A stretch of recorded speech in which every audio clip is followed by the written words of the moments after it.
231वें episode में आपका स्वागत है। चलिए शुरू करते हैं कहानी। तभी नौकर ने आकर कहा, साहब वो मिस्टर आर्यन रायचंद आए हैं, वो आपका नीचे इंतजार कर रहे हैं। उसके बाद सुनकर अहान मयूरी का हाथ पकड़कर नीचे चला गया। जब आर्यन ने मयूरी के चेहरे पर शांति देखी तब वो जाकर थोड़ा रिलैक्स हुआ। वो दोनों आर्यन के पास काउच पर जाकर बैठ गए। आर्यन मयूरी को देख रहा था। कुछ देर बाद उसने कहा, क्या आप दोनों ने इंटरनेट पर वो न्यूज और वीडियो देखा? उसके बाद सुनकर अहान ने कुछ नहीं कहा, बस मयूरी की तरफ देखने लगा। मयूरी ने तुरंत कहा, क्या वो लड़की सच में मेरी बड़ी बहन है? उसकी बात सुनकर आर्यन ने उसके पास्ट के बारे में बताने लगा। दरअसल उस वक्त मैं अपनी बा के साथ रहता था। तुम्हारे घर में हमारे घर के पास था और इसलिए मैं अक्सर तुमसे मिलने आता था। जब तुमने मुझे पहली बार देखा तो तुमने मेरे पास आकर कहा कि तुमने मेरे जैसा हैंडसम लड़का कभी नहीं देखा और इसलिए तुम मुझे अपने साथ रखना चाहती थी। उसकी बात सुनकर मयूरी घबरा कर अहान की तरफ देखने लगी। अहान ने गुस्से में उसका हाथ पकड़ा और अजीब तरीके से स्माइल करने लगा। मयूरी ने उसके हाथ को प्यार से थपथपाते हुए कहा, उस वक्त मैं बहुत छोटी थी, आपको इस बात को ज्यादा सीरियसली नहीं लेना चाहिए था। उसके बाद सुनकर अहान फिर से अजीब तरीके से स्माइल करने लगा। तभी आर्यन ने आगे कहा, मैं रायचंद ग्रुप ऑफ इंडस्ट्रीज का इकलौता वारिस था, इसलिए मुझ पर बहुत ज्यादा रिस्पॉन्सिबिलिटीज आने वाली थी। हम दोनों साथ में हाई स्कूल में गए थे। जब रोशनी को कुछ समझ नहीं आया तो वो मुझसे पूछ लेती। रोशनी ने कॉमर्स में अपनी पढ़ाई शुरू की। उसकी फोटोग्राफी मेमोरी थी और वो कुछ भी अगर एक बार देख लेती तो उसे सब कुछ याद कर लेती। उस वक्त लोग उसे मिस मेमोरी कहकर बुलाते थे। अहान और मयूरी बहुत ध्यान से उसकी बातें सुन रहे थे। तभी आर्यन ने आगे कहा, मैं कभी तुम्हारे मॉम डैड से नहीं मिल पाया, बस तुम्हारी दादी से मिला था। उन दिनों मेरी फैमिली कहीं दूसरी जगह शिफ्ट होने वाली थी। मैं बात में तुम्हें बताने आया था और साथ में तुम्हारा फेवरेट चॉकलेट पेस्ट्री भी लाया था। बस तभी मैंने तुम्हें वहां लास्ट टाइम देखा था। जाने से पहले मैं तुम्हें एक लेटर देना चाहता था, इसलिए मैं तुम्हारे घर के अंदर गया। उस दिन मैं पहली बार तुम्हारे घर के अंदर आया था। वो किसी नॉर्मल घर की तरह नहीं लग रहा था। वहाँ बहुत सारे बॉडीगार्ड्स खड़े थे, पर मेरे ज्यादा वक्त नहीं था और इसलिए मैं वहां से चला गया। इसलिए मुझे इसके बारे में फैमिली फॉरेन में सेटल हो गई। वहां जाकर भी मैंने अपनी रोशनी से कांटेक्ट करने की कोशिश की, पर मुझे रिस्पॉन्स नहीं मिला। 6 महीने बाद जब हम वापस इंडिया आए तो तुम्हारा घर जलकर राख हो चुका था और वो वहां तुम नहीं थी। तुम्हारी फैमिली में से बस एक लड़की बची थी जिसे किसी दूसरे फैमिली ने अडॉप्ट कर लिया और मैंने तुम्हारे बारे में पता करने की बहुत कोशिश की, पर मुझे कुछ पता नहीं लगा। मैं इतने सालों में अलग अलग देशों में अलग अलग लोगों से मिला। फिर 4 साल पहले गायब हुई क्वींस रिंग्स मेरे सामने आई, तो जो तुम्हें बहुत पसंद थी। तुम कहा करती थी कि जब भी तुम्हारा प्यार मिलेगा तुम उसे वो रिंग्स गिफ्ट करोगी। रोशनी के बारे में बात करते हुए आर्यन इमोशनल हो गया। मेरी रोशनी बाकी लड़कियों से अलग थी। लड़कियों में से ज्यादा उसे लड़कों से दोस्ती करना पसंद था। उसके लड़कों को अट्रैक्ट करने के मुझे पियानो बजाना सीखा और उसकी सेल्फ डिफेंस स्किल भी काफी अच्छी थी, तो मार्शल आर्ट एक्सपर्ट भी थी। यह सुनकर अहान एकदम हैरान रह गया। एक मार्शल आर्टिस्ट होने के बावजूद वो ये नहीं जान पाया कि मयूरी भी मार्शल आर्ट जानती थी। आर्यन ने आगे कहा, मुझे जब उस क्वींस रिंग्स के बारे में पता लगा तो वो ऑक्शन में आने वाली है, तो मुझे तुरंत तुम्हारा ध्यान आया। फिर भी मैं तुम्हारे बारे में पता नहीं लगा पाया था। मयूरी आर्यन के बारे में इतनी सारी बातें सुनकर घबरा गई थी। वो बीच बीच में अहान के चेहरे की देख रही थी और अहान को भी अब तक ये पता लग गया था कि बा की बर्थडे पार्टी पर मयूरी इतने अच्छे से पियानो कैसे बजा रही थी। मयूरी को भी अब तक इस बात पर यकीन नहीं हो रहा था कि उसने आर्यन से पियानो बजाना सीख लिया और ताकि लड़कों को इम्प्रेस कर सके। उसने अचानक अहान का ख्याल आया और उसे देखते हुए बोली, हान, हो सकता है कि पहले मेरा दिमाग ठीक ना हो, इसलिए आप प्लीज इन सब बातों को दिल से मत लगाइएगा। वहीं हान अपने मन में सोच रहा था, तो इसने पियानो के साथ मार्शल आर्ट भी सिर्फ लड़कों को इम्प्रेस करने के लिए सीखा था। अगले ही पल उसने मयूरी की तरफ स्माइल करते हुए कहा, तो मयूरी, तुमने अब तक कितने लड़कों को अपने टैलेंट से इम्प्रेस कर लिया? उसकी बात सुनकर मयूरी के रोंगटे खड़े हो गए और उसने सिर ना में हिलाते हुए कहा, पता नहीं, मुझे अब ठीक से कुछ याद नहीं। मुझे लगता है कि मेरे लिए इतने इंपॉर्टेंट नहीं थे, इसलिए मैं उन्हें भूल गई। अगले ही पल अहान ने राज होते हुए कहा, तो इसका मतलब कुछ वक्त बाद शायद मैं भी तुम्हारे लिए इम्पोर्टेंट नहीं रहूंगा और शायद तुम मुझे भी भूल जाओगी। उसकी बात सुनकर मयूरी हड़बड़ी में कही, नहीं, ऐसा बिल्कुल नहीं है। मेरे दिल में इसके अलावा कोई और नहीं और मैं आपको कभी नहीं भूल सकती। फिर उसने अहान के करीब जाकर कहा, कसम से मैंने आज तक आप जितना हैंडसम और हॉट लड़का कहीं नहीं देखा। आपकी तो बात ही अलग है। अतीत का तो मुझे नहीं पता, लेकिन आज मैं जानती हूँ कि मैं मरकर भी आपको नहीं भूल सकती।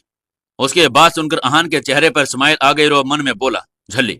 पर अगले ही पल उसके दिमाग में एक ख्याल आया, तो क्या ये मुझसे सिर्फ इसलिए प्यार करती हैं क्योंकि मैं बहुत हैंडसम और हॉट हूं? और अगर इन फ्यूचर इसे मुझसे भी ज्यादा हैंडसम लड़का मिल गया तो मुझे छोड़ देगी। मयूरी के साथ रहकर अहान भी ऐसी बातें सोचने लगा था। इतना सोचकर उसने जल्दी से मयूरी को अपने करीब खींचकर कहा, मयूरी, अगर तुमने कभी मुझे छोड़ देकर जाने का सोचा भी तो मैं तुम्हें छोड़ूंगा नहीं। तुम सिर्फ मेरी हो। मयूरी और अहान काफी धीरे धीरे बात कर रहे थे, इसलिए आर्यन उनकी बातें नहीं सुन पा रहा था। वो आराम से बैठा अपनी चाय पी रहा था। कुछ देर बाद अहान ने कहा, अगर हमें इस बारे में पता लगाना है कि ये लड़की सच बोल रही है नहीं, तो हमें मयूरी के पुराने घर जाकर देखना होगा। आर्यन ने कहा, हाँ, मैं आपको वहां लेकर चलता हूँ। आर्यन को मयूरी को अलग हुए 10 साल हो चुके थे, इसलिए उसे अब कुछ बातें याद ही। जल्द ही वो मयूरी के पुराने घर पहुंच गई। आर्यन ने उस घर की तरफ इशारा करते हुए कहा, मैंने सुना है अभी अभी इस घर को किसी ने खरीदा है। आग लगने की वजह से सब लोग इसे मनहूस घर समझते थे। मयूरी इस घर के बाहर का आंगन वाला हिस्सा देख पा रही थी, तभी उसके दिमाग में कुछ कुछ बातें याद आने लगी। वो अपने दिमाग पर जोर देते हुए बोली, मुझे थोड़ा थोड़ा याद आ रहा है, ऐसा लग रहा है जैसे मैं यहाँ पर पहले भी आ चुकी हूँ। उसे ऐसे परेशान देखकर आन उसके करीब आया और उसके प्यार से बोला, मयूरी, कोई जल्दी नहीं है, तुम अपने दिमाग पर इतना जोर मत दो। मयूरी खुद को शांत करके उसके गले लग गई। आर्यन ने अपनी कार उस तरफ आगे कर दी और वह कार के बाहर आ गया। वो उस राख के मैदान पर खड़ा खुद को दोष दे रहा था, और वो उस वक्त यहाँ होता तो उसकी रोशनी को इतना कुछ सफर नहीं करना पड़ता और शायद वो उसे बचा लेता। तभी उसने एक कोने की तरफ इशारा करते हुए कहा, यही आंगन में एक झूला रखा था जहां तुम बैठकर अपनी बुक्स पढ़ती थी और कभी कभी अपनी और हैंडसम लड़कों की तस्वीरें भी बनाती थी। यह सुनकर मयूरी ने जल्दी से सफाई देते हुए बोला, वो तो मैं बस ऐसे ही। इतना कहकर उसने आर्यन की तरफ अपनी बड़ी बड़ी आंखें निकालते हुए कहा। वो बड़े इशारे से देखते हुए कहने की कोशिश कर रही थी कि वो इतना सब डिटेल में अहान के सामने ना बताए, वरना अहान उसे छोड़ेगा नहीं। आर्यन ने फिर कहा, तुम और भी बहुत सी चीजों में इंटेलिजेंट थी मयूरी। मुझे याद है मैंने एक बार तुम्हें ओरिजिनल ऑयल पेंटिंग की कॉपी दी थी और तुमने एक नजर में ही देखकर बता दिया कि वो पेंटिंग रियल नहीं है। तुम में और ना भी जाने कितने टैलेंट्स थे।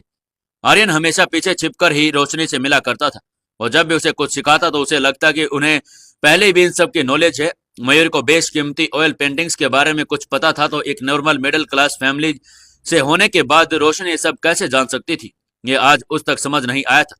आर्यन रायचंद फैमिली का बेटा, इसलिए उसे ये सब सिखाया गया, पर मयूरी उसे ये सब पहले से कैसे पता था। आर्यन को यह बातें जानकर भी बहुत हैरानी होती कि रोशनी बिजनेस फील्ड की तरफ बहुत अट्रैक्ट होती थी। कभी कभी आर्यन उसका टेस्ट लेने के लिए उसे अपने डैड के बिजनेस की केस स्टडी दिखाता था और वो हमेशा ही सबसे अलग और बेहतरीन जवाब देती थी। रोशनी उससे हमेशा बिजनेस रिलेटेड बातें पूछती थी और वो उसे सब बताता रहता था। तभी आर्यन के दिमाग में उन बॉडीगार्ड्स का ख्याल आया जो घर के बाहर खड़े रहते थे। उसने कहा, अगर सच में रोशनी एक मिडिल क्लास फैमिली थी तो इतने सारे बॉडीगार्ड्स वहां क्या कर रहे होते। उसकी बातें सुनकर मेरी को कुछ कुछ याद आने लगा और उसने कहा, हाँ हाँ, यहाँ एक अमरूद का पेड़ भी था। मुझे अमरूद बहुत पसंद थे, इसलिए मेरी फैमिली ने वहां लगवाया था। उसकी बात सुनकर आर्यन ने कहा, क्या तुम्हें अब याद आने लगा है? मेरी ने कहा, हाँ, पर मुझे ठीक से याद नहीं, सब कुछ धुंधला धुंधला सा है। बहुत कुछ सोचने के बाद मयूरी ने अपनी बड़ी बहन और फैमिली के बारे में कुछ याद नहीं आ रहा था। उसे बस वो आग की लपटें दिखाई देती थी, जिसमें कभी कभी वो खुद को भी जलते हुए देखती थी। इसलिए उसे लगता कि क्या पता नैना की बातों की सच्चाई हो, और वो अपने मन में सोचने लगी, क्या सच में मैंने अपने ही परिवार को खत्म कर दिया? क्या मैं अपने परिवार के लिए मनहूस थी? मयूरी के दिमाग में अजीबो गरीब सवाल आ रहे थे। तभी उसने आर्यन की आंखों में देखते हुए कहा, क्या उस वक्त आपने मेरे आसपास किसी और को भी देखा था? मेरे मम्मा, मेरे पापा या मेरी बड़ी बहन को? उसकी बात सुनकर पहले आर्यन ने कुछ नहीं कहा। कुछ देर बाद उसने सिर हिलाते हुए कहा, हाँ, पर मैं श्योर नहीं हूं कि वो सच में तुम्हारे मम्मी पापा थे या नहीं। उन लोगों का तुम्हारे बिहेवियर काफी अजीब था। तुम्हारी फैमिली को जल्द ही वो हम दोनों पता लगाने का लग गया था, इसलिए तो तुम पर गुस्सा हो गए, पर फिर भी रोशनी छिपकर मुझसे मिलती थी। तभी मयूरी ने अनजाने में आर्यन का हाथ पकड़ते हुए कहा, और नैना का क्या? आपने कहा था कि वो मेरे साथ एक लड़की भी रहती थी। आर्यन अपने मन में सोचने लगा, मेरा ध्यान तो मेरी रोशनी से कभी हटता नहीं था, शायद इसलिए मैंने कभी उसके अलावा किसी और को नोटिस ही नहीं किया। उसकी बात सुनकर मयूरी एकदम हैरान होकर उसे देखने लगी। मयूरी को इतना हैरान और परेशान देखकर बहुत देर तक चुपचाप खड़ा अहान उसके सिर पर प्यार से थपथपाते हुए बोला, मयूरी, थोड़ा रेस्ट करो। इतना कहकर वो आर्यन और मयूरी के बीच आकर खड़ा हो गया और अगले ही पल मयूरी को ध्यान आया कि उसने तुरंत अपना हाथ आर्यन के हाथों से हटा लिया और समझ गई कि आहान उसे ऐसे देखकर जलन हो रही है, इसलिए वो उसके पास आ गया था। मयूरी उसके करीब जाकर बोली, वाइडो। उसकी बात सुनकर आहान ने उसे अपनी ओर खींच लिया और फिर आर्यन की तरफ देखने लगा। आर्यन उसे देखकर स्माइल करने लगा फिर वो पास ही बने पुलिसतैनी घर में आ गया। वो लोग तो फौरन शिफ्ट हो गए थे यहाँ पर इस घर की देखभाल के लिए कुछ लोगों को रखा गया था।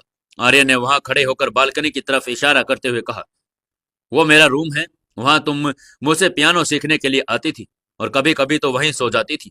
उसकी बात सुनकर आहान को मन ही मन बहुत जलन हो रही थी, क्योंकि आर्यन और मयूरी ने पहले बहुत सारा समय एक साथ बिताया था और उसे इस बात की नाराजगी थी कि वो मयूरी की उस जिंदगी का हिस्सा नहीं बन पाया। वो अपने मन में सोचने लगा, अगर मयूरी की यादाश्त नहीं गई होती तो उन दोनों का रिश्ता कैसा होता, और अगर किसी दिन मयूरी की यादाश्त वापस आ गई तो क्या होगा। मयूरी ने जैसे ही आहान के चेहरे की तरफ देखा, उसने कहा, अब वो बातें सब पुरानी हो चुकी हैं और आपने ही तो कहा था कि मेरे पास्ट में मुझे कोई फर्क नहीं पड़ेगा।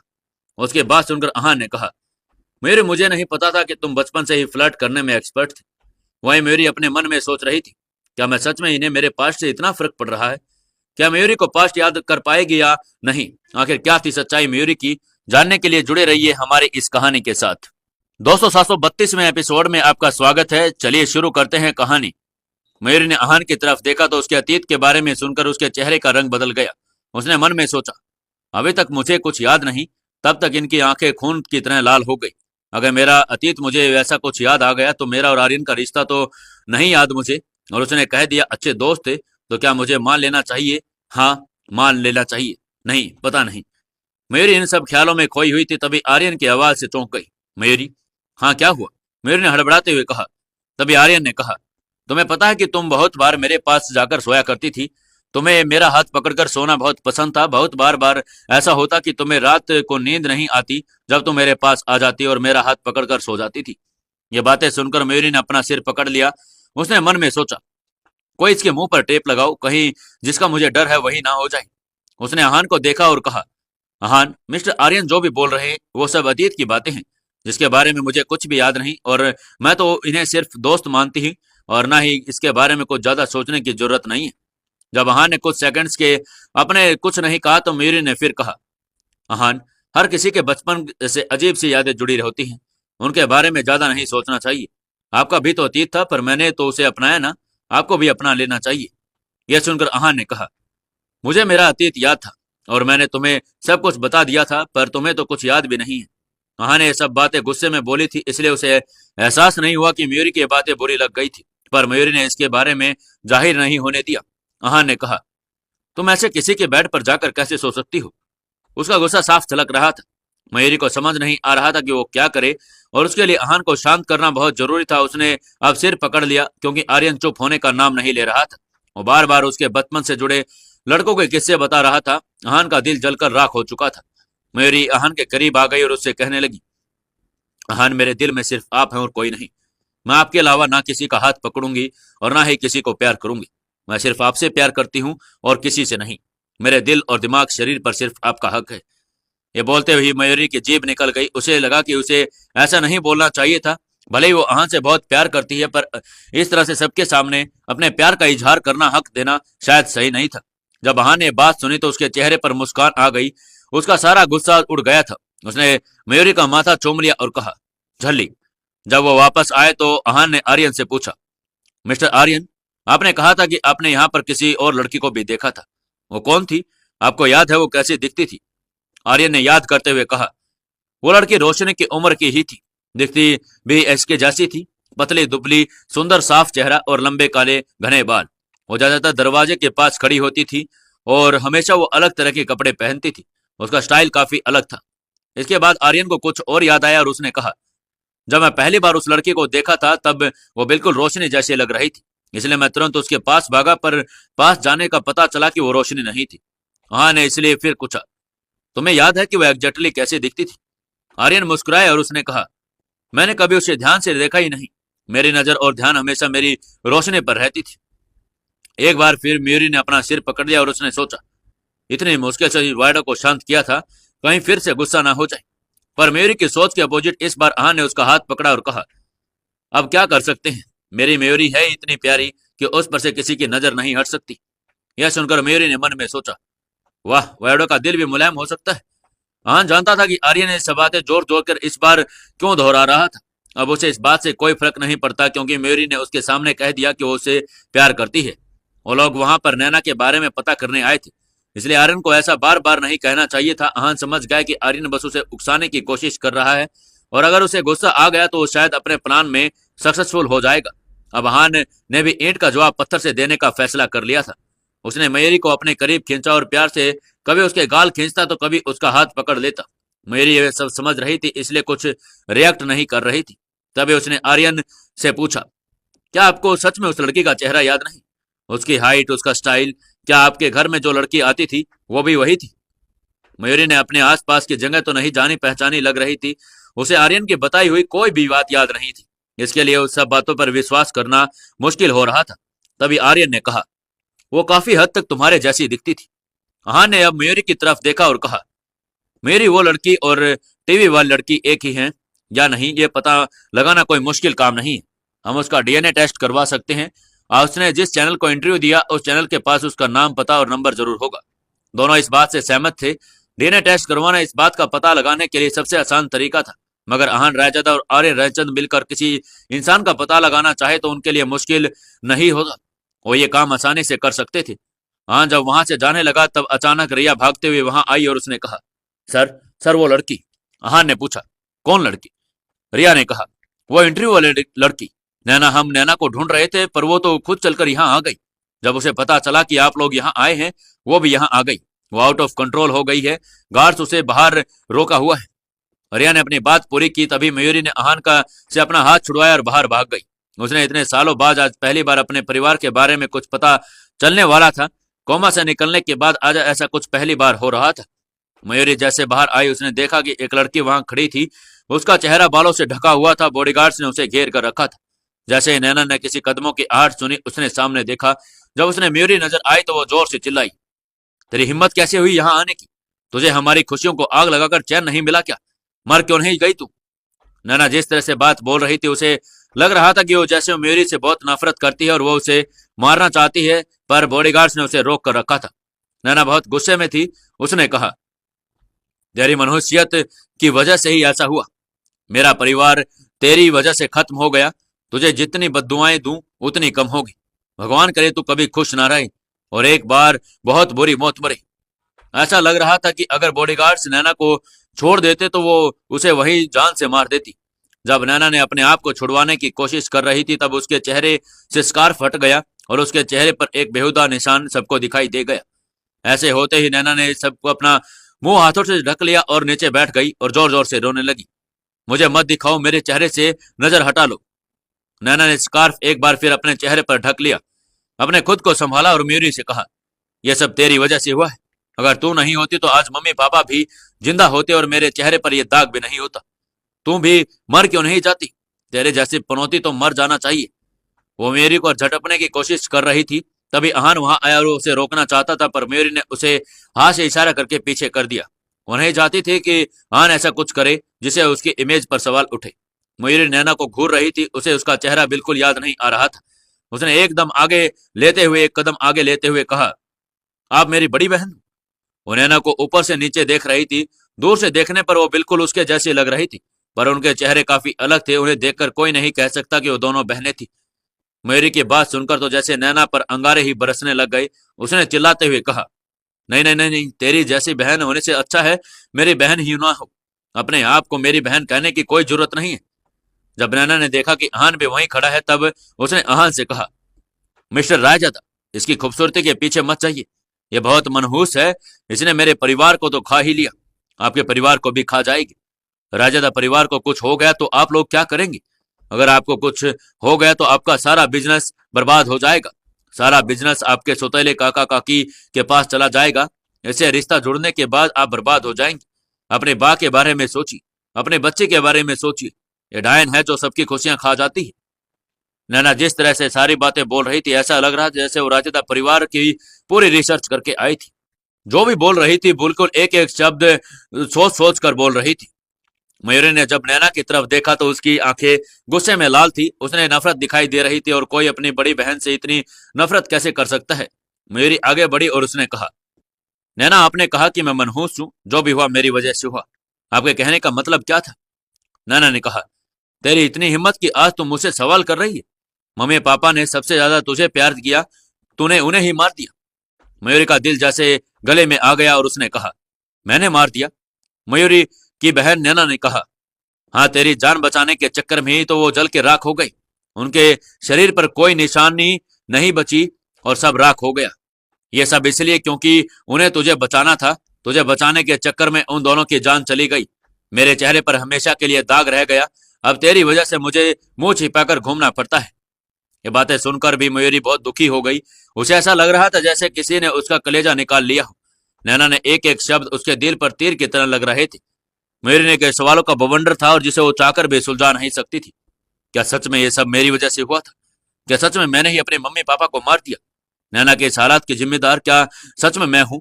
कहीं ये सब जानने के बाद अहान मुझे छोड़ तो नहीं देंगे? मयूरी की रूह कांप गई। उसके आंखों के सामने कुछ धुंधली तस्वीर आने लगी। आग के लपटे, एक जलता हुआ घर और उसके बीच खड़ी वो खुद। दो लोग उसके सामने खड़े थे, उसे वहां से जाने के लिए कह रहे थे। मयूरी भागने की कोशिश कर रही थी पर भाग नहीं पा रही थी। ऐसा लग रहा था जैसे किसी ने उसके पैर जकड़ लिए हो। उसके किसी का हाथ पकड़ा हुआ था, पर वो कोई इंसान कौन था उसे बाहर जाने के लिए कह रहा था। जाओ बेटा, जाओ यहां से। तुम्हें अभी पूरी जिंदगी जीनी है।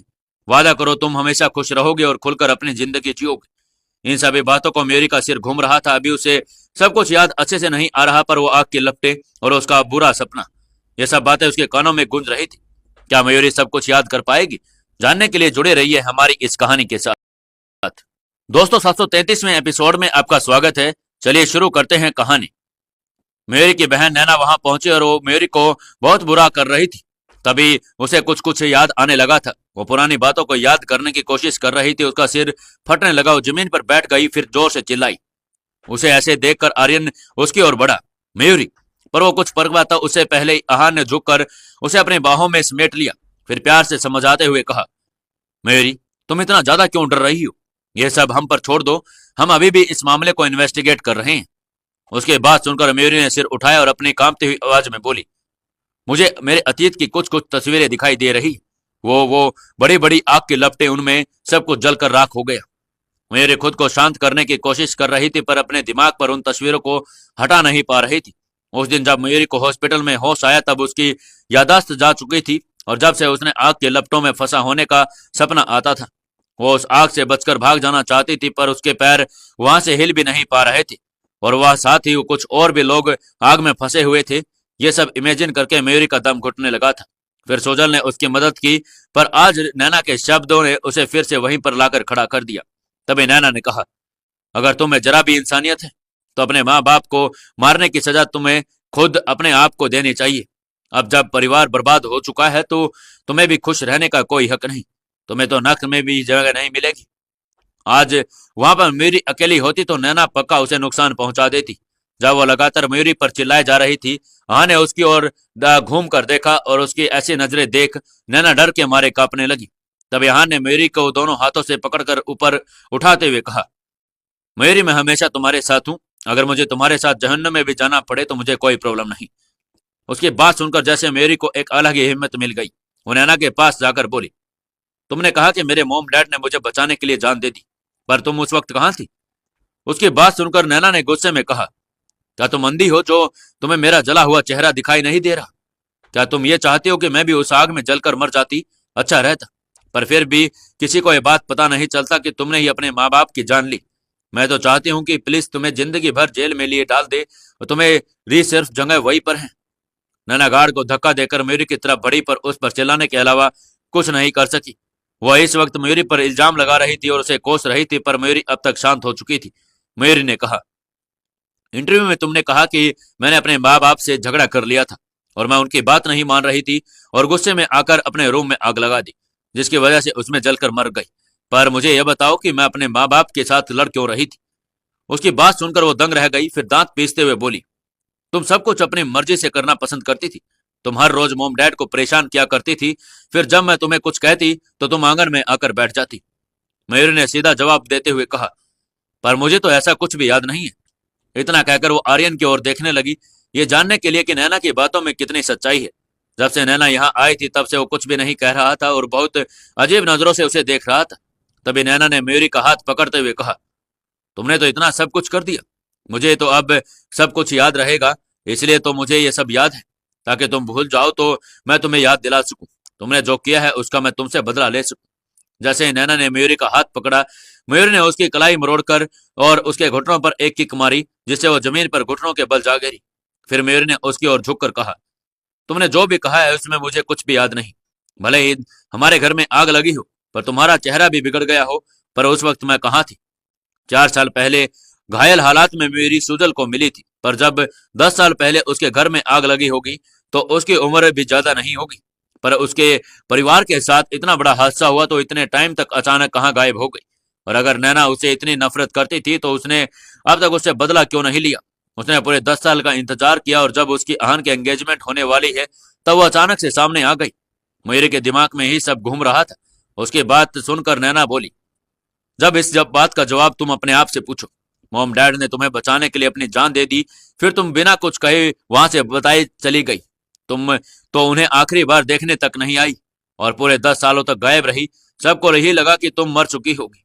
अगर आग से नहीं मरी तो एटलीस्ट शर्म से जरूर मर गई होगी। पर मैंने कभी नहीं सोचा कि तुम्हारी किस्मत इतनी अच्छी होगी और तुम अभी जिंदा होगी। फिर नैना ने बहुत अजीब ढंग से हंसते हुए कहा, तुमने क्या सोचा अगर तुम अपना नाम बदल लोगी तो मैं तुम्हें नहीं पहचान सकूंगी? तुम तो वह मनहूस हो जिसकी वजह से मेरी लाइफ खराब हो गई। अगर तुम जल भी गई होती तो मैं तुम्हें पहचान लेती। मेरा मन तो कर रहा है कि मैं तुम्हें अभी मार दूं। नैना इस वक्त बहुत ही पागल हो चुकी थी। वो मन में आ रहा था जो कहे जा रही थी, पर मयूरी को कोस ज्यादा रही थी और आग के हादसे के बारे में बता कम रही थी। कुछ टाइम पहले जब मयूरी कोमा से बाहर आई थी तब सुजल ने उसे बताया कि उसके गले में उसका एक आइडेंटिटी कार्ड भी था और उसमें उसकी फोटोज के साथ उसका नाम रोशनी की जगह मयूरी लिखा हुआ था। इसी वजह से उसने ये नहीं सोचा कि उसका नाम दूसरा भी हो सकता है। मयूरी को पहले भी कुछ याद नहीं था क्योंकि उसे अपने सपने की आग लपटे दिखाई देती थी, इसलिए उसे चाहते हुए भी नैना की बात पर यकीन करना पड़ रहा था। वो अपने मन में सोचने लगी, अगर मैंने अपने मैम रोड को जान से नहीं ली तो उस हादसे के बारे में सोचकर हर बार मुझे इतना तेज सर दर्द क्यों होता है? क्या सच में मैं एक मनहूस थी जिसने अपने ही मोम डैड को मार डाला और अपनी बहन का चेहरा बिगाड़ दिया? यह सब सोचकर उसका चेहरा पीला पड़ गया और उसे ऐसे देखकर आहा ने उसे अपने गले लगा लिया। तभी रिया ने आ पर पास आकर कहा, सर कुछ पता चला है? आहा ने उसे बोलने का इशारा किया और उसने कहा, 10 साल पहले यहाँ एक परिवार रहता था जिसमें एक पति पत्नी आग में जलने से मौत हो गई और नैना जो उसकी बड़ी बेटी थी उसे एक रिलेटिव ने गोद ले लिया। फिर वो लोग वहां से चले गए। उनकी एक छोटी बेटी भी थी, रोशनी। पर इतना कहते कहते वो रुक गई और धीरे से मयूरी की तरफ देखने लगी। कुछ सेकंड बाद झिझकते हुए बोली, आग के बाद छोटी बेटी रोशनी कहीं गायब हो गई थी। उसने आगे कहा, वो दोनों पति पत्नी आग में जलकर मर चुके थे। सबको यही लगा कि उनकी छोटी बेटी रोशनी भी उसमें जलकर मर गई होगी। इसका मतलब तो यही निकल रहा है कि नैना झूठ नहीं बोल रही। आहा ने रिया की तरफ देखते हुए कहा, जिन लोगों ने नैना को गोद लिया क्या तुमने उनके बारे में पता लगाया? रिया ने कहा, यस सर, वो दोनों पति पत्नी अपने सारे रिलेटिव्स को सिर्फ पैसे से नहीं बल्कि हर तरह से हेल्प करते थे। उन दोनों के बाद वो लोग नैना को गोद लेकर किसी दूसरे शहर में रहने लग गए। आहा ने ये पूछा, कहाँ है वो लोग? मयूर ने भी जब ये बाकी रिलेटिव्स के बारे में सुना तो वह हैरान होकर रिया की तरफ देखने लगी। तभी रिया ने कहा, वर्धन सर उन सबको ले आए हैं, जल्दी वो राजेंद्र मेंशन पहुंचने वाले हैं। रिया की बात सुनकर आहा ने मयूरी का हाथ पकड़ा और वहां से जाने लगा। कुछ कदम चलते ही वो रुका और नैना की तरफ देखने लगा। फिर उसने जोर से देते हुए कहा, इस लड़के को भी वहां लेकर आओ। ठंडी हवा चल रही थी और आहान ने मयूरी को कसकर पकड़ा हुआ था। उसके कंधे पर अपना लॉन्ग कोट डाला हुआ था और मयूरी को आहान का साथ मिलने की वजह से काफी हिम्मत मिल रही थी। और दूसरी तरफ कार में जाकर बैठ गए। आहान ने उसे घूर कर देखने लगा। तभी आर्यन ने उसे धीरे से कहा, आप ही तो मुझे अपने साथ लेकर आए थे, तो क्या आप मुझे फिर से ड्रॉप नहीं करेंगे? अपनी बात खत्म करके आर्यन आराम से मयूरी के साथ वाली सीट पर बैठ गया। फिर वो मयूरी को देखकर प्यार से स्माइल करने लगा। उसे ऐसा करते हुए देखकर आहान का मन तो कर रहा था कि उसे लात मारकर कार से नीचे फेंक दी। वो जानता था कि आर्यन जानबूझकर मयूरी को साथ वाली सीट पर बैठ गया था, पर इस वक्त वो शांत रहा और ड्राइवर से कार चलाने को कहा। आर्यन के होठों पर अभी भी स्माइल थी और अपना सिर घुमाकर मयूरी को कुछ कहने ही वाला था। तभी आहान ने मयूरी को अपनी बाहों में ले लिया और प्यार से मयूरी को साइड से गले लगाकर बैठ गया। और आर्यन उसे देखकर चिढ़ रहा था। वो भले ही मन चिढ़ रहा हो और उसने ऐसा दिखाया नहीं कि जैसे कोई फर्क नहीं पड़ रहा। वो फिर बोला, मुझे अब याद है कि तुम्हें सर्दियां बिल्कुल पसंद नहीं थी। सर्दियों में तुम मेरी बाहों में छिप जाती थी। उसकी बात सुनकर मयूरी की आंखें खुल गई थी। फिर वो अपनी बड़ी बड़ी आंखों से आर्यन को इशारा करने लगी, सब आहान के सामने ना कहे, वरना अब उसे वो छोड़ेगा नहीं। पर आर्यन ने तो उसकी बात पर ध्यान नहीं दिया और बोलने लगा, सिर्फ सर्दियों में नहीं गर्मियों में भी तुम मुझे ढूंढती रहती। तुम्हें एसी या फैन के नीचे बैठना पसंद नहीं था, इसलिए तुम मुझे हाथ से पंखा करने को कहती। जैसे यहान ये बात सुन रहा था, उसने गुस्से में कार के दरवाजे पर जोर से मुक्का मारा। मयूरी घबरा गई और उसने अहान का हाथ कसकर पकड़ लिया। उसे डर लग रहा था कि अहान कहीं गुस्से में आकर उसे कार से बाहर ना फेंक दे। वो अहान की तरफ देखते हुए धीरे से बोली, अहान तब मैं बहुत छोटी थी, मुझे सही गलत की समझ नहीं थी। उसकी बात सुनकर अहान ने उसकी ओर देखते हुए कहा, हाँ, क्योंकि तुम्हें तो स्मार्ट और हैंडसम दोस्त बनाने आते थे। उसकी बात सुनकर मयूरी अपने मन में बोली, लगता है आज इनसे मुझे कोई नहीं बता सकता। आर्यन तो अभी चुप होने का नाम नहीं ले रहा था। जब वो आगे बोलने लगा तो मयूरी ने उसे चुप कराने के लिए उसके मुंह पर हाथ रख दिया और बोली, मिस्टर आर्यन, हम इसके बारे में किसी और दिन बात करेंगे, अभी नहीं। उसकी बात सुनकर आर्यन स्माइल करने लगा। उसे मयूरी के अपने मुंह पर हाथ हटाने की कोई जल्दी नहीं थी। वह आराम से मयूरी को देखे जा रहा था। तभी उसकी नजर आहान पर गई। आहान ने जब मयूरी का हाथ आर्यन के मुंह पर देखा तो वो गुस्से से लाल हो गया। यह देख मयूरी ने तुरंत अपना हाथ हटाया और आहान की बाहों में आ गई और डरते हुए उससे बोली, आहान, प्लीज शांत हो जाइए। अगर आप गुस्से में आकर मुझे कार से बाहर फेंक देंगे तो आप अपनी फियांसे को हमेशा के लिए खो देंगे। फिर आपको मुझ जैसी प्रिंसेस कहाँ ही नहीं मिलेगी। उसकी ये बात सुनकर आर्यन ने बीच में घुसते हुए कहा, रोशनी, तुम हमेशा मुझे भी ऐसे ही शांत करवाती थी। उसकी बात सुनकर आहान को और भी ज्यादा गुस्से आने लगा। क्या आपको लगता है कि क्या करेगा आहान? क्या वो मयूरी से गुस्सा हो जाएगा? वहां पर जो लोग आए थे वो क्या मयूरी को पहचान लेंगे? जानने के लिए जुड़े रहिए हमारी इस कहानी के साथ। दोस्तों, 734वें एपिसोड में आपका स्वागत है। चलिए शुरू करते हैं कहानी। आर्यन हर बात को इतना बड़ा चढ़ाकर बोल रहा था कि अब आहान को गुस्सा आने लग गया था। दोनों के बीच में एक ऐसी दोस्ती थी कि आहान जानता नहीं था और मयूरी को कुछ याद नहीं था। आहान सोचने लगा, पता नहीं इन दोनों में क्या रिश्ता था। आर्यन जिस तरीके से मयूरी से बारे में बोल रहा है, साफ पता चल रहा है कि वो मयूरी से बहुत प्यार करता था। उसे इतने साल पुरानी छोटी से छोटी डिटेल्स कैसे याद है? आज मयूरी को जो कुछ आता है सब आर्यन की वजह से है। पियानो बजाने से लेकर बिजनेस स्ट्रेटेजीज और यहाँ तक कि सेल्फ डिफेंस भी मयूरी ने सब कुछ आर्यन से ही सीखा है। वो तो आर्यन के साथ सो तक सकती थी और मतलब ना जाने उस पर कितना भरोसा करती थी। और इनकी कोई इतनी खूबसूरत यादें हैं, उन्हें खराब करने का मेरा कोई हक नहीं।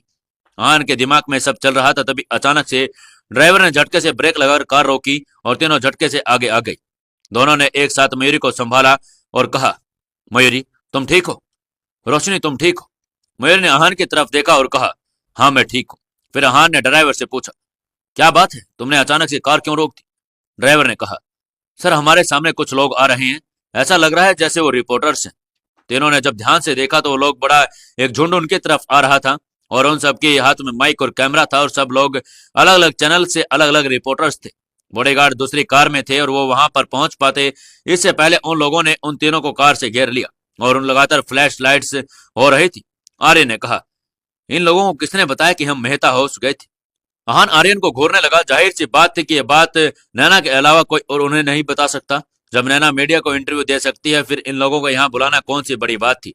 आहान ने कहा, यह लड़की हमारी जिंदगी में नई मुसीबत बनकर आई है।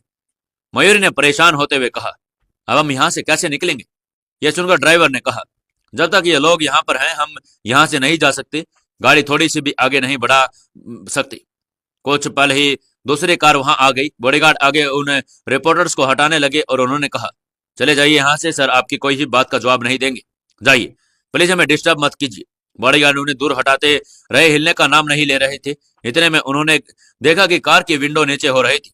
उन रिपोर्टर्स ने देखा कि आहान के साथ उस कार में दो लोग थे। आहान का प्यार और इस सिचुएशन की जड़ मयूरी और उसने साथ साथ आहान का बिजनेस राइवल आर्यन रायचंद भी इस वक्त उसके साथ था। कार की विंडो नीचे होते हुए देखकर सब लोग आने के आगे कोशिश कर रहे थे और आगे आ भी नहीं पा रहे थे। आहान का चेहरा देखकर सब शांत हो गए। आहान कैसा था ये सब जानते थे। उसका रुतबा और सबसे अलग था और उसने मार्शल आर्ट्स में अपना नाम कमाने के बाद बिजनेस में दुनिया में तहलका मचा दिया था। उसके सीरियस एक्सप्रेशन से सब डरते थे। आहान का चेहरा देखकर इसलिए उन्हें लगने लगा कि उन्होंने अपने पैर पर कुल्हाड़ी मार ली हो। सब अपना थूक निकलने लगे क्योंकि अब वो घबरा रहे थे। उन्हें समझ नहीं आ रहा कि क्या करे और सबके मन में अलग अलग थॉट्स चल रहे थे। ये तो हमें शेर के मुंह में हाथ डाल लिया है। हमें लगा कि कार में सिर्फ मयूरी मेहता होंगी, पर यहाँ तो मिस्टर रायजादा भी है। अगर आज हम कैसे जाएंगे तो अब मिस्टर रायजादा ही डिसाइड करेंगे। और जब उन रिपोर्टर्स ने आर्यन को वहां बैठे हुए देखा तो उनकी तो जैसे आंख बाहर आ गई। एक ही म्यान में दो तलवार कैसे? बिजनेस राइवल्स एक साथ। सारे मीडिया रिपोर्टर्स परेशान हो गए थे। उन्हें मयूरी के फोटो क्लिक करके न्यूज़लाइन हेडलाइन बनानी थी, पर आहान के वहां होते हुए ऐसा कुछ नहीं कर सकते थे। सब सोच रहे थे कि अचानक से पीछे वाली कार से चिल्लाने की आवाज आई और नैना बॉडीगार्ड्स को काटने हुए भागते हुए रिपोर्टर्स के सामने आ गई। नैना मयूरी की कार का दरवाजा खोलते हुए चिल्ला रही थी, मनहोश लड़की, अपने अतीत का सामना करने की हिम्मत नहीं है तुझमें? बाहर निकल और बता सबको कि कैसे तुमने मेरे परिवार को और मुझे बर्बाद कर दिया। दरवाजा लॉक होने की वजह से नैना उसे खोल नहीं पा रही थी। जैसे यहाँ विंडो बंद करने लगा, नैना ने बीच में ही हाथ डाल दिया और जोर से चिल्ला रही थी, मनहोश लड़की, तुम मर क्यों नहीं जाती? ना जाने कितने लोगों को खाएगी। रिपोर्टर्स किसी भी तरह मसालेदार खबर मिस नहीं करना चाहते थे। वो हान से तो कोई सवाल नहीं कर सकती, पर मयूरी से तो कर सकते थे। उन्होंने पूछना शुरू किया, मिस मयूरी, आपकी बड़ी बहन कह रही कि आपने अपने माता पिता को मार दिया। क्या इस बात पर आपको अफसोस नहीं?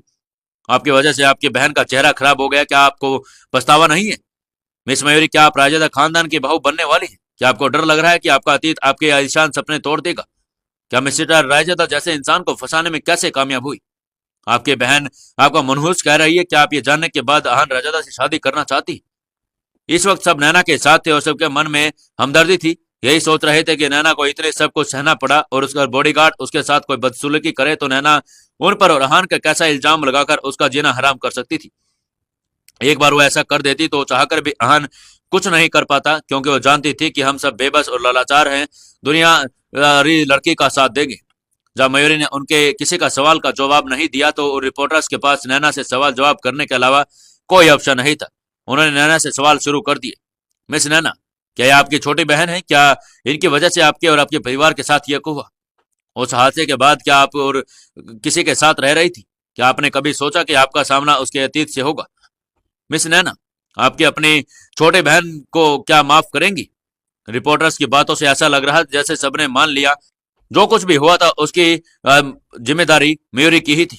सबने नैना को विक्टिम और मयूरी को कल्प्रिट बना दिया था। इन सब बातों को अगर किसी का ज्यादा फर्क न पड़ रहा था तो वो अहान था, और उसने कहा, इस लड़की का मुंह बंद करो और लेकर जाओ इसे।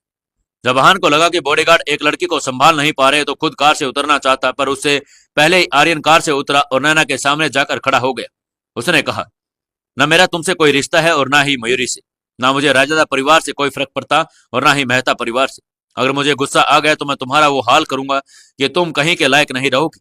कल के न्यूज़पेपर में तुम्हें लेकर हेडलाइन आई, इससे अच्छा है चुपचाप जाकर पीछे वाली कार में बैठ जाओ।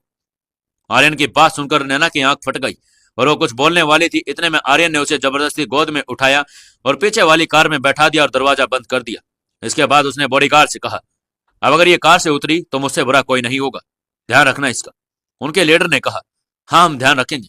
इसके बाद आर्यन रिपोर्टर्स के सामने आया और उसने कहा, सब जानते हैं मैं और मिस्टर अहान बिजनेस राइवल हैं, पर इसका मतलब ये बिल्कुल नहीं कि हम दोनों साथ मिलकर काम नहीं कर सकते। अगर मुझे एक भी फालतू की हेडलाइन नजर आई तो हम दोनों मिलकर मीडिया का वो हाल करेंगे, तुम सब याद रखोगे। और तुम जानते हो ना कि अगर मैं और अहान एक साथ हो गई तो क्या होगा। आर्यन और अहान को एक होने का ख्याल से ही सबको माथे पर पसीना आ गया। वो जानते थे कि अगर दोनों आग थे और एक हो गए तो कुछ जल जाएगा और राख हो जाएगा। सब धीरे धीरे पीछे हटने लगे। आर्यन ने भी अहान की तरफ देखा और फिर कार में आकर बैठ गया। आर्यन की बातों से अहान को भी कॉन्फिडेंस मिला और मुस्कुराने लगा। जब नैना ने देखा कि रिपोर्टर्स वहां से जा रहे थे तब उसने फिर से चिल्लाना शुरू किया, इनकी खोखली धमकियों से मत डरो, मेरी बात सुनो, मुझे आप लोगों को कुछ बताना है। पर अब वो रिपोर्टर्स उसकी बात नहीं सुनना चाहते थे, ना ही बॉडीगार्ड कोई गलती करने वाले थे। चिलम चिल्ली करने के बाद नैना खुद चुप हो गई। दोनों कार फिर राजेदा मैंसन की तरफ रवाना हो गई। जब वो राजेदा मैंसन पहुंचे तब रिया वर्धन दोनों वहां खड़े थे और रिया ने कहा, नैना के फैमिली मेंबर्स पहुंच चुके हैं। वर्धन ने कहा, sir we should be careful. जब तीनों अंदर आए तब वहां कुछ 10-12 लोग थे, कुछ अधेड़ उम्र के, कुछ छोटे और कुछ कपल थे और कुछ सिंगल। मयूरी कुछ एक एक कदम आगे रख रही थी। इतने सालों के बाद उन लोगों को देख रही थी जो सबके हिसाब से उनके परिवार के लोग थे। मयूरी कुछ बोल पाती उससे पहले ही नैना भागते हुए आई और चिल्लाने लगी, बुआ, काकी। सब लोग नैना को उस लोगों की तरफ भागकर गले लगते हुए देख रहे थे। एक औरत ने नैना को गले लगाए हुआ था और दोनों बिलख कर रो रहे थे। उस औरत ने कहा, मेरी बच्ची, मेरी फूल जैसी बच्ची, उस सबको इतना वक्त हो गया, अब भूल जा बेटी उस सबको। ये देखकर मयूरी के दिल में धड़कनें बढ़ गई, क्या सच में ये मेरे परिवार के लोग हैं? मयूरी के मन में अब यही सवाल था। आगे बढ़ रही थी कि आहा ने उसका हाथ पकड़कर रोक लिया और उनसे पूछा, नैना को आप लोगों ने पाला है? जिस औरत ने नैना को गले लगाया हुआ था उसने कहा, हाँ हमने ही नैना को पाला है। तभी एक अधेड़ उम्र का आदमी आगे आया और उसने कहा, राजादा साहब, आप बड़े लोग हैं, आपके लिए शायद ये बात छोटी हो, पर नैना का परिवार एक हादसे में जलकर मर गया था। वो एक ही पल में अनाथ हो गई थी। उसका खूबसूरत चेहरा भी खराब हो गया था। जानते हैं किसकी वजह से? इस मनहूस लड़की की वजह से। उस आदमी ने मयूरी की तरफ इशारा करते हुए कहा। वहां पर मौजूद मेहता परिवार का हर आदमी मयूरी को नफरत से देख रहा था। इस वक्त ऐसा था जब मेहता परिवार बहुत खुशहाल और वेल ऑफ था।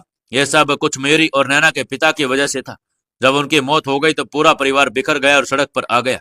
उन लोगों ने नैना की जिम्मेदारी आ गई। सब साथ ही उनको दूसरों पर दया भी करना और सहन करना पड़ रहा था। कुछ वक्त तक कोई अनजान उनकी मदद कर रहा था, पर वो कौन था ये लोग नहीं जानते थे। एक दिन अचानक से उनसे भी मदद मिलना बंद हो गई और उनकी बुरी हालत हो गई। और इन सब की जिम्मेदारी उस सब की नजर में मयूरी ही थी। मयूरी को अहान का साथ और राजदा परिवार में देकर उनके छाते पर सांप लौटने लग गए थे। उस औरत ने कहा, रोशनी तुम मर जाती ना तो इसे अच्छा होता। मयूरी ने हिम्मत करके कहा, क्या मैं ही मेहता परिवार की छोटी बेटी हूँ? यह सुनकर औरत ने कहा, तूने सब बर्बाद कर दिया। एक तस्वीर के अलावा मोटा भाई और मोटी बहन की कोई और निशानी नहीं है मेरे पास। इसे कहते हुए मयूरी को तस्वीर दे दी। उस तस्वीर में एक शादीशुदा जोड़ा, उनकी गोद में 2 बच्चियां थी। वो शायद मयूरी का परिवार था। मयूरी ने वो तस्वीर आर्यन को दिखाई। उसे तो अपने बचपन में से सारा कुछ याद नहीं था। आर्यन ही बता सकता कि उस तस्वीर में जो लड़कियां थी उनमें से कोई मयूरी थी या नहीं। आर्यन ने जब वो तस्वीर देखी तो उसने हाँ में सिर हिला दिया, पर कुछ और नहीं कहा। मयूरी को इस बात पर यकीन नहीं हो रहा था। उसने बहुत हिम्मत करके कहा, सिर्फ एक ही तस्वीर के भरोसे मैं ये बात नहीं मानूंगी, और मैं ये बात तभी मानूंगी जब डीएनए टेस्ट होगा। क्या मेहता परिवार डीएनए टेस्ट करवाने के लिए मान जाएगा? जानने के लिए जुड़े रहिए हमारी इस कहानी के साथ। दोस्तों, 735वें एपिसोड में आपका स्वागत है। चलिए शुरू करते हैं कहानी। मयूरी जैसे ही राजदा मेंशन पहुंची, वहां पर लोग आ गए थे और मयूरी ने आखिर में कह दिया कि डीएनए टेस्ट करवाने ही पड़ेंगे। मयूरी की बात सुनकर आर्यन अपने हाथ में पकड़ी फोटो को एक बार फिर से ध्यान से देखने लगा। ये फोटो बहुत ही पुरानी लग रही थी। इसमें जो लोग थे उनके चेहरे पर उतने क्लियर भी नहीं दिख रहे थे। जैसे आर्यन को उस वक्त सिर्फ अपनी रोशनी की देखता रहा, पर उसका ध्यान सिर्फ उसी पर होता था। इसलिए उसे उन लोगों के चेहरे भी ठीक से याद नहीं थे, पर उसे इतना याद था कि वहां पहले 2 लोगों को देखा था और रोशनी को बहुत रिस्पेक्ट देते थे। तभी आर्यन ने उस फोटो को फिर से देखते हुए मयूरी से कहा, मुझे याद है उस वक्त तुम्हारे पीछे वाली वो लड़की नैना ही थी, और उस वक्त मैं तुमसे मिलने तुम्हारे आंगन में जाता था। उसकी बात सुनकर मयूरी हैरान होकर उसे देखने लगी। उसे यह लग रहा था कि आर्यन ने बताना चाह रहा है कि नैना सच में उसकी बहन थी, पर अगले ही सेकंड आर्यन थोड़ा गुस्से में बोला, जहां तक मुझे याद है उस वक्त नैना तुम्हें रोशनी कहकर या अपनी छोटी बहन कहकर नहीं बुलाती थी, बड़ी मालकिन या कभी कभी लिटिल मिस कहकर बुलाती थी। इस समय आर्यन की बात सुनकर ऐसा लग रहा था जैसे उसे सिर्फ इस बात पर शक नहीं था कि नैना और रोशनी बहनें नहीं थी, बल्कि उसे इस बात पर भी डाउट था कि रोशनी मेहता परिवार की बेटी ही नहीं थी। उसकी बात सुनकर वहां सभी खड़े लोग दंग रह गए। यह सुनकर अहान भी आगे बढ़ा और आर्यन की तरफ देखते हुए बोला, वट आर यू श्योर? जो औरत अब तक नैना का बचाव कर रही थी वो आर्यन की बातें सुनकर इमोशनल हो गई और बोली, यह आप किस तरह की बेकार बातें कर रही? नैना और रोशनी बहनें हैं और मेहता परिवार में हर कोई इस बारे में जानता है। बड़े भैया और भाभी ने बचपन में इन्हें पाला और पोसा है। हम सब ने अपनी आंखों से दोनों को एक साथ बड़े होते हुए देखा। हम सब तो गलत हो ही नहीं सकते ना। और रोशनी रोशनी मेहता परिवार की बड़ी बेटी नहीं होती तो भैया भाभी उसकी जान बचाने के लिए अपनी जान क्यों देती? इस औरत की बात सुनकर यहाँ बाकी खड़े परिवार के लोग भी अपना हाँ में सिर हिलाने लगे। नैना और रोशनी दोनों बहनें हैं, तो फिर नैना रोशनी को छोटी मालकिन कहकर क्यों बुलाएगी? मुझे लगता है रायचंद साहब को कोई गलत फहमी हुई है, या फिर वो अपने मन से कुछ भी कहे जा रहे हैं जिसका कोई मतलब नहीं है। उस औरत ने फिर कहा, अगर रोशनी मेहता परिवार की बेटी नहीं तब तो मेरे बड़े भैया और भाभी का इसके लिए मरना और भी ज्यादा गलत है। वहां खड़े बाकी सब लोग ऐसी बातें सहमत और देने लगे और कहने लगे, रोशनी मेहता परिवार के लिए मनहूस है। काश उसका हमारे मेहता परिवार से कोई लेना देना ही नहीं होता, पर हम बिना बात के उस पर इल्जाम क्यों लगाएंगे? हाँ, सही कहा। तभी मयूरी ने आर्यन से वो फोटो ली और नैना की तरफ जाने लगी। वो काफी देर तक चुप थी, पर अब उसने कहा, तुम बार बार यही कह रही हो कि मैं तुम्हारी छोटी बहन हूं, पर तुम में तो बहन वाला प्यार जरा भी नहीं है। अगर मॉम डैड ने सच में मुझे बचाते हुए अपनी जान दे दी तो बड़ी बहन होने के नाते क्या तुम्हारा फर्ज नहीं बनता कि तुम अपनी उनके जगह पर मेरी केयर करो, मेरा ध्यान रखो? मयूरी ने अपने हाथों में कसकर उस फोटो को पकड़ा हुआ था। उसने नैना की तरफ देखते हुए कहा, पर तुम तो जब से मुझे मिली हो बस मुझे मरा हुआ देखना चाहती हो। क्योंकि तुम ये कह रही हो कि तुम मेरी बड़ी बहन हो तो अभी चल कर डीएनए टेस्ट करवा लेते हैं, फिर रिजल्ट आने पर हम सब बात करेंगे मुझे मरना चाहिए या नहीं। भले ही मैं मेहता परिवार की बेटी ना हूं, पर मेरा नाम खराब करने के लिए मैं तुम्हें कोर्ट में घसीट सकती हूँ। फिर तुम और तुम्हारे इस झूठ के साथ देने वाले सभी लोग जेल की चक्की पीसना। समझाई छे कि रिपीट करूं? इतना कहकर उसने अपने हाथ में पकड़े वो फोटो नैना की तरफ फेंक दी। मयूरी को इतना मजबूती से बात करते हुए देखकर सभी लोग सकपका गई। मेहता परिवार के पास तो सब कुछ नहीं था, मगर अब उन्हें कोर्ट जाना पड़ सकता है तो उनका भी बैंड बज सकता।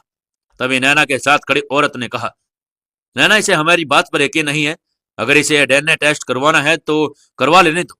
टेस्ट के रिजल्ट आने के बाद साबित हो जाएगा कि हम झूठ नहीं बोल रहे हैं। इतना कहकर वो नैना का हाथ पकड़कर आगे लाने लगी। तभी नैना ने उनसे अपना हाथ छुड़वाकर थोड़ा सा झिड़कते हुए कहा, चाची जी मुझे कोई टेस्ट नहीं करवाना।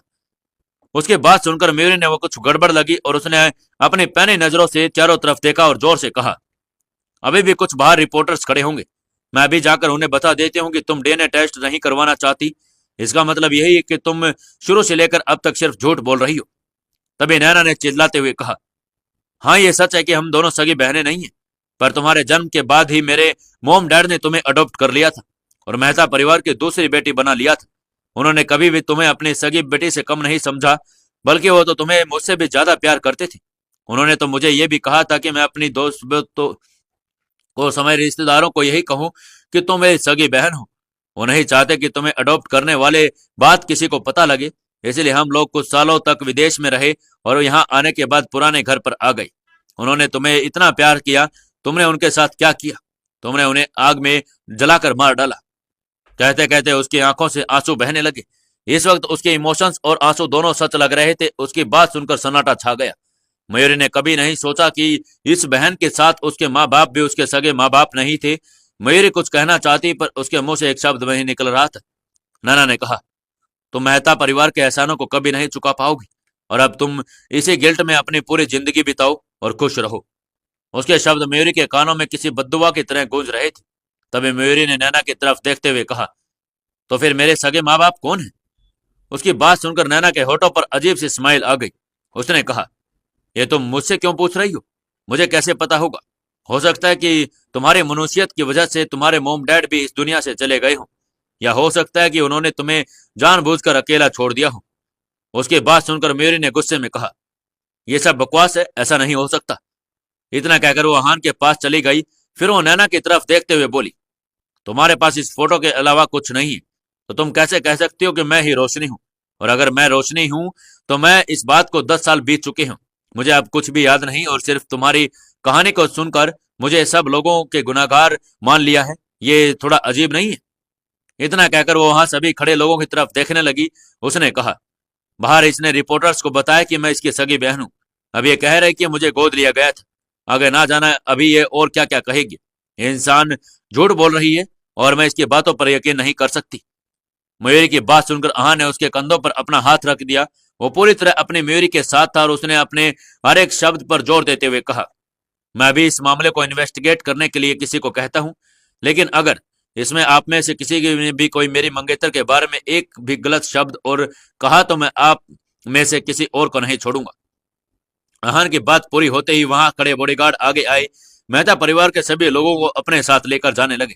तभी नैना बॉडीगार्ड्स को धक्का देते हुए आगे आई और बोली, रोशनी तुम भले ही सबसे झूठ बोलो, पर खुद से कब तक झूठ बोलोगी? मेरे मोम डैड सिर्फ तुम्हारी वजह से अब दुनिया में नहीं है, तुमने ही उनकी जान ली है। तुम्हें इसकी सजा जरूर मिलेगी। इससे पहले कि नाना कुछ आगे कह पाती, रिया वहां आई और उसने अपने हाथों से उसका मुंह बंद कर दिया और उसे खींचती हुई बाहर ले गई।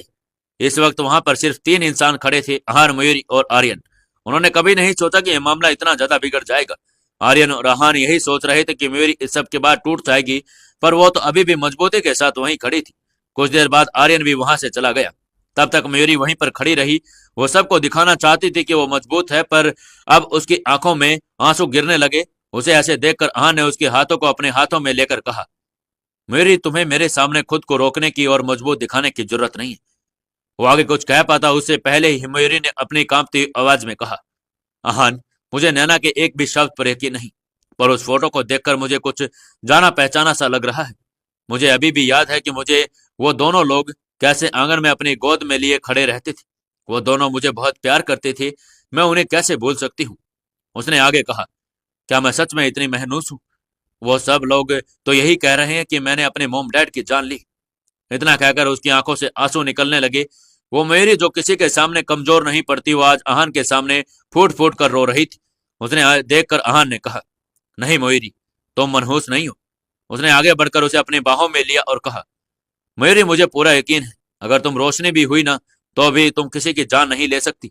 ये मामला बहुत उलझा हुआ है, इसलिए मुझे लगता है कि इसकी तह तक पहुंचने के लिए हमें पहले खुद को शांत और रिलैक्स करना होगा। मयूरी ने कहा, पर मुझे वो आग अभी भी याद है। हाँ ने उसके चेहरे को अपने हाथों में लेकर कहा, हो सकता है कि तुम्हें कुछ और याद हो। अच्छा, अब तुम रोना बंद करो। इतना कहकर उसने मयूरी के आंसू पोंछ दिए और उससे कहा, तुम्हारे आंसुओं को देखकर मेरा मन तो कर रहा है कि मैं मेहता परिवार की के एक एक इंसान की जान ले लूं। उसकी बात सुनकर मयूरी उसे बस देखते रह जाती थी और अहान उसका हाथ पकड़कर अंदर ले गया। तभी उन्हें परी दिखाई दी जो रामू काका के साथ गार्डन में खेल रही थी। वो खेलते खेलते बीच में कुछ ड्राइंग बना रही थी। वो अक्सर एक फैमिली ड्राइंग बनाती जिसमें उसका छोटा भाई भी होता। जैसे ही उसमें अहान और मयूरी को वहां आते देखा, वो दौड़कर उनके पास गई और बोली, डैडी मम्मा देखिए, मैंने अपनी फैमिली फोटो बनाई है और ये है मेरा छोटा भाई। मयूर ने आगे बढ़ने से पहले अहान को ड्राइंग ले ली और उसे देखते हुए बोला, दोनों माँ बेटी एक जैसी है। मम्मा को हैंडसम दोस्त बनाने का शौक है तो बेटी को छोटे भाई की ड्राइंग बनाने का। उसकी बात सुनकर मयूरी हैरान होकर अहान की तरफ देखने लगी। परी अभी भी थोड़ा और खेलना चाहती थी, इसलिए अहान ने उसे वापस नौकर के साथ खेलने के लिए गार्डन में भेज दिया। अहान मयूरी को लेकर सीधा अपने रूम में चला गया। अहान पहले ही आर्य रैनचंद की बातों से जेलियस फील कर रहा था, इसलिए वो अब खुद को उसके करीब जाने से रोक नहीं पाया और वो आगे बढ़कर मयूरी को होठों पर किस करने वाला था। तभी वो बोली, मिस्टर राजदा, आपको पता है ना कि मैं अभी कितनी ज्यादा परेशान हूं। आपको मुझे संभालना चाहिए, पर आप तो। उसकी बात सुनकर अहान ने स्माइल करते हुए कहा, मैं तुम्हें संभाल ही तो रहा हूं। उसने आगे कहा, तुम्हें हैंडसम और स्मार्ट लड़के बहुत पसंद है ना, तो मैं क्या हैंडसम कम हूं? मैं तो तुम्हें खुश करने के लिए कोशिश कर रहा हूं। उसकी बात सुनकर उसे हैरानी से देखती रही, फिर उसकी बाहों में ही सो गई। अहान प्यार से उसके मासूम चेहरे को देख रहा था। मेरी दूसरी लड़कियों से काफी अलग थी और स्ट्रांग भी थी। उसे अपनी प्रॉब्लम से लड़ना और बाहर निकलना भी आता था। आज से पहले वो इतनी कमजोर कभी नहीं पड़ी थी। तभी अहान के दिमाग में कुछ आया और उसने मयूरी को बेड पर लिटायर बालकनी में जाकर किसी को कॉल करने लगा। अहान किसे कॉल कर रहा था? क्या मयूरी कभी रियल फैमिली और अपने असली माँ बाप के बारे में पता लगा पाएगी? जानने के लिए जुड़े रहिए हमारी इस कहानी के साथ।